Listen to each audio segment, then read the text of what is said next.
Good morning. Welcome to the University of the Ozarks. It is September 11th, 2020. My name is Rich Dunsworth, and I'll be giving you a campus update this morning. Feels a little solemn. It's hard to believe it's been 19 years since the attacks on the United States on September 11th. I started my morning with a remembrance program. It was planned and organized and conducted by students with the Greystone Academy. If any of you happen to be on our Facebook pages, you can check out a video clip that they recorded it. It was about 9, maybe 10 minutes long. And the piece I want to share with you is how impressive these young people are, that only a couple of them were even alive at the time. Many of them were newborn babies, but they chose to put together a program to remember those who perished in 9/11, and they did a really, really nice job. Greystone is a new program for Ozarks, and it's young people that are in their freshman year of college, but their plan is to be at a service academy next year. Their plan is to strengthen their academic credentials, improve their physical fitness, and receive an appointment to one of the academies before the academic year is out. And like I said, they're just an amazing group of young folks, and I was honored to be part of their program this morning. I'm going to give you a couple of quick updates, and then we'll see if you have questions. Please feel free to drop your questions in the comment screen, and we'll take those at the end. First, a continuation of something I asked you to pray about last week.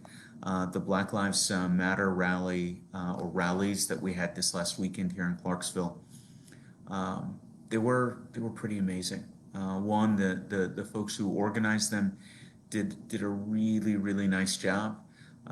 Local law enforcement were wonderfully supportive, and at the same time gave participants enough space to participate and to actively engage in what it means to be a citizen in a country that values freedom of assembly and free speech. So know that they were really well done, and if you had an opportunity to watch our students, I think you'd smile with pride. They represented us really well, and two of our students, Petron Brown and Candace McClure, both spoke. They're involved with the Black Student Association, and they did a really nice job. So thank you for caring about us, and for saying a prayer for us, and then also for those that have inquired, how did it go? So speaking of a continuation of that, the Walton Arts and Ideas series kicks off our opening speaker on the 15th. That's Tuesday, 7 p.m. Chris Singleton will be our speaker. It will be a virtual event, so you can all join us, and he will be sharing his address, and that love is stronger than hate, and I hope you're able to join us. Last year seniors, you should have received a survey from us talking about the options for this coming year, and for a celebration of your commencement. If you received it, please reply. If by any chance you didn't see it or got lost in the shuffle of digital communication, drop Pat a call or an email and let her know that you didn't receive it. And for those who don't know Pat Cogan, it's PCOGAN@ozarks.edu. And again, that's for the seniors from last year that did not receive a face-to-face commencement. We sent out an inquiry saying, hey, here's what we're looking to do. What would you prefer? And then we also are sending out information as it relates to their brick ceremony. Couple more quick ones. Homecoming. You should have seen all the information as it relates to homecoming out and about, as we're planning to celebrate our alums from around the world, uh, even if we're unable to celebrate here on campus. And several folks have said, well, why can't you? Now that in some areas of the country the numbers are improving, why are you not going to host events for homecoming? We've been using one of the tools that I believe was designed by Georgia Tech that allows you to enter possible attendance. First, it allows you to identify the county in which you're located. Then it allows you to enter the possible attendance of events. And then it gives you the probabilities of whether or not those events will be green, yellow, red. And as we plug in the numbers for possible homecoming attendance, everything comes back red. So we made the decision from a threat assessment, from a risk assessment, that it wasn't prudent for us to invite our alumni and friends back to campus, that it wasn't prudent for them. It also wasn't prudent for Johnson County, and more specifically, it wasn't prudent for the citizens of Clarksville, as we continue to balance all of the different needs of different constituencies in the era of COVID. So now let's jump into COVID. Many of you know we had a mass testing last week, and it went, well, quite honestly, it went better than I expected. Our current active number is 4. That's 4 active cases, 3 students and a faculty member. And then we're nearing 500 total tested, and I believe it's 470 that tested negative. Now we know those are point in time. But from a positivity score, I'm pretty pleased with how those numbers are shaping up, and I'm pretty pleased with how our students are behaving. If you support a student, tell them I know about the party tonight at Lake Ludwig. Social media is one of these things that, we all know. Let them know that they'll be discouraged from having a Friday night party at the lake, because that's where things go south. And with the numbers where we are, we're pretty pleased, and we're starting to release restrictions, and we'd like to stay in that space. So let me tell you about the restrictions we're releasing. One, Monday, we started seating in the cafeteria again. Now the tables are 10 feet apart and they're limited seating, but that's a start. Next week, we'll start adding seating in the coffee shop. Again, limited seating. On Monday, some of our sports teams will start to practice. Several are already in strength and conditioning, but our fall teams will be allowed to practice in smaller groups. I believe it's groups of 12, and that we'll start preparing for the spring season. Likewise, this week, the Rawhauser Fitness Center, which is now located in the Maybe Gymnasium, opened up. And when I say opened up, it's by registration, that you reserve a time slot for an hour at a time, and we'll limit the number of people in the space so that folks can use it and use it safely. Likewise, strength and conditioning, the gym open, Coach Gardner using the same kind of technology. You reserve a time slot. I believe theirs is up to 90 minutes, and you can use it once a day for 90 minutes, and then we'll rotate people out so that other folks get an opportunity. I regularly get asked, well, what about alums in Johnson County? When do we get to slide in? We're not ready there for that yet.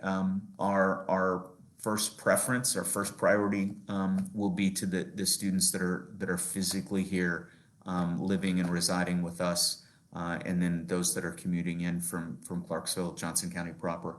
I'm pretty pleased with how things are starting to go. Again, as we're releasing, we're also starting to see classes that started as hybrid are moving more and more to face as we're figuring out this balance. And the last piece I'd say with all of this is it's a fluid situation, and that as we get new information or different information, know that we're doing what we think is best, and that sometimes we're actually getting a lot of conflicting information. We might get one thing from Arkansas Department of Health, We might get something else from the Center for Disease Control. We might get something else from the NCAA. And those are probably the three bigger entities that push and pull us one way or the other. And know that we're balancing those interests as much as possible. And that if you hear something that doesn't apply to your student, assume it doesn't apply to your student. If you hear something that you have, well, that just doesn't sound right, well, sometimes things get lost in translation and confusion, and please feel free to reach out to us, and we'll try to clarify the best we can. And that I believe we will continue to get through this, and we'll continue to serve the students that choose to enroll at the University of the Ozarks. For those that are watching media, you may have heard that we reported our fall enrollment, 834 students. It's the second largest enrollment in history. It was pointed out today that on average over the last 5 years, Arkansas institutions have shrunk by 10% while we've been growing. I share that as a way to say thank you. Thank you for having faith and trust in us to send your students here. Thank you for having faith and trust in us to choose to attend. Thank you for having trust and faith in us to support us as we work to ensure not only the sustainability but the viability of the University of Ozarks. And I believe that as we continue to manage the pandemic of COVID, that you will find this institution's not only going to survive, but she will thrive. So with that, I'm going to check and see if there are questions, and we'll see where we need to go.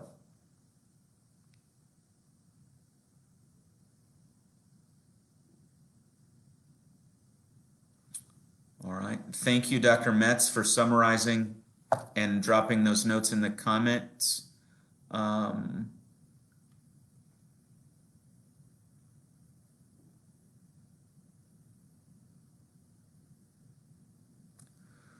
Well, folks, it looks like there are no questions.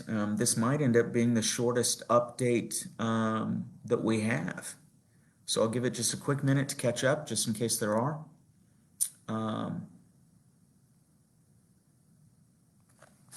Thanks, Courtney. Happy Friday to you as well.